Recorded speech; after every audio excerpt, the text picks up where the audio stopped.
কাহিনী শুরু হয় একটা গ্রাম থেকে, নাম ছিল চান্দানপুর। ওই গ্রামের বাইরে একটা 200 বছর পুরনো বট গাছ ছিল।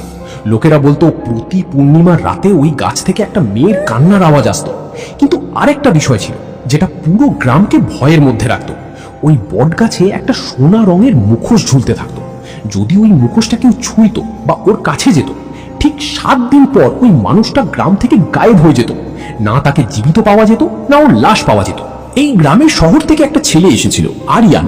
ও ছুটি কাটাতে ওর দাদির বাড়ি এসেছিল। কিন্তু বাড়ি পৌঁছানো মাত্রই দাদি তাকে কড়াভাবে সাবধান করে দিলেন, বাবু, গ্রামের বাইরে ওই বটগাছটার কাছে কখনোই যাবি না, ওখানে একটা ছায়া থাকে। কিন্তু আরিয়ান হেসে ফেলল। দাদি, ভূতের কাহিনী শুধু লোকেদের ভয় দেখানোর জন্য হয়, আর কিচ্ছু না। ফের এক সন্ধ্যায় হাঁটতে হাঁটতে আরিয়ান ওই বটগাছটার কাছে গেল। ওখানেও দেখল বটগাছের ডালে ওই সোনার মুখোশটা ঝুলছিল। আরিয়ান কিছু সময় ওটা দেখতে থাকলো। তারপর কিছু না ভেবে ওই মুখোশটা ছুঁয়ে দিল। যখনই ও মুখোশটাতে হাত রাখলো, হঠাৎ হাওয়া ঠান্ডা হয়ে গেল আর ওর কানে একটা মেয়ের যন্ত্রণাদায়ক চিৎকার বেজে উঠল। আরিয়ান ভয় পেয়ে গ্রামের দিকে পালিয়ে গেল। ওই রাতে আরিয়ানের ঘুম আসলো না। ওর মনে হচ্ছিল যেন কেউ ওর ঘরের বাইরে দাঁড়িয়ে আছে, যে চুপচাপ ওকে দেখছে। এবার ওর মনেও মৃত্যুর ভয় জেগে বসতে শুরু করেছিল।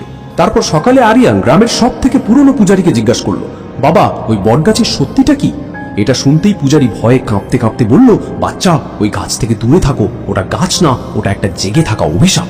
আরিয়ান বলল, তাহলে একটা বড় তান্ত্রিককে ডাকা যাক, যদি ওই অভিশাপটা শেষ করতে পারে। ওই সন্ধ্যায় গ্রামবাসীরা একটা তান্ত্রিককে ডাকলো। পুরো গ্রাম ওই বটগাছটার কাছে জড়ো হলো। কিন্তু যখনই তান্ত্রিকটা মন্ত্র শুরু করলো, হঠাৎ ওর একটা হাত কেটে গেল।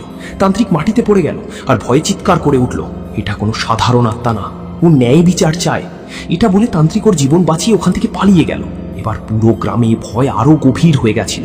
কিন্তু আরিয়ানের মাথায় এবার আরো প্রশ্ন ঘুরতে থাকলো, তান্ত্রিক এমন কি দেখলো, আর এই আত্মা ন্যায় বিচার কেন চাইছে? তারপর যখন সব লোক ওখান থেকে চলে গেল, আরিয়ান জীবন বাজি রেখে বটগাছের কাছে থাকা ঝোপে লুকিয়ে পড়ল।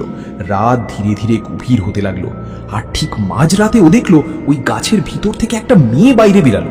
ওই মেয়েটা খুব সুন্দর ছিল, আর ও ওই মুখোশটা পরেছিল। ওই সময় গ্রামের একটা লোক ভয়ে গ্রাম থেকে পালাচ্ছিল। তখন ওই মেয়েটা হঠাৎ ওর সামনে চলে এলো। লোকটি ভয়ে চিৎকার করতেই যাচ্ছিল, ঠিক তখন মেয়েটি ওর মাথা একবারে চিবিয়ে দিল, আর পর মুহূর্তে ওই মেয়েটি হাওয়াতে ধুলো হয়ে মিলিয়ে গেল। ওই লোকটি ছটপট করে ওখানে মাটিতে পড়ে মারা গেল। এটা দেখে আরিয়ানের বুক ধড়ফড় করছিল। এবার ওর মনে শুধু একটাই প্রশ্ন ঘুরছিল, এই মেয়েটি কে, আর কেন সে এত নৃশংসভাবে মানুষ হত্যা করছে? এ কি কোনো অভিশপ্ত আত্মা, নাকি কোনো পুরানো পাপের বদলা? তাহলে বন্ধুরা, ওই বট গাছে লুকানো মেয়েটি কে, আর ও লোকেদের কেন মারছে? যদি তোমরাও জানতে চাও, তাহলে ভিডিওটা লাইক করে চ্যানেলটাও সাবস্ক্রাইব করে দিন, আর কমেন্টে লিখুন পার্ট 2।